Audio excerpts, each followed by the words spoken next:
జనపేరి news కు స్వాగతం. పలమనేరు నియోజకవర్గంలో పలు గ్రామాల్లో గ్రామ దేవత గంగమ్మ తల్లి జాతర మహోత్సవాలు అత్యంత వైభవంగా జరుగుతున్నాయి. అందులో భాగంగా గంగవరం మండలం పాతకీలపట్ల మరియు బైరెడ్డిపల్లి మండలం గడ్డూరు పంచాయతీ కోట్రేపల్లిలో ఆదివారం జరిగిన ఈ వేడుకల్లో స్థానిక ఎమ్మెల్యే అమర్నాథ్ రెడ్డి పాల్గొని అమ్మవారికి ప్రత్యేక పూజలు నిర్వహించారు. ఎమ్మెల్యే గ్రామానికి చేరుకోగానే గ్రామస్తులు మహిళలు మంగళహారతులతో మంగళ వాయిద్యాల మధ్య ఘనంగా స్వాగతం తెలియజేసి పూలమాలలు వేసి ఆయనకు తమ అభిమానాన్ని చాటుకున్నారు. ఆలయ అర్చకులు ఎమ్మెల్యేకు తీర్థప్రసాదాలు అందజేసి ఆశీర్వచనం చేశారు.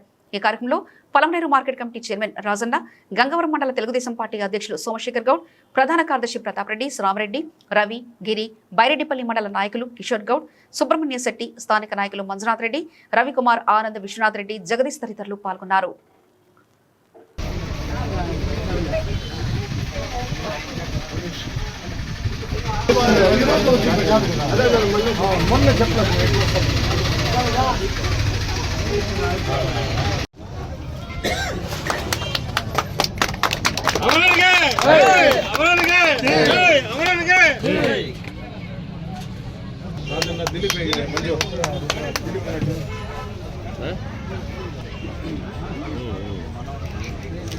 వస్తుంది అదే బెస్ట్లే. దిలీప్ అన్న రాజన్న గెస్ట్ ఫోటో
కొద్దిగా దారు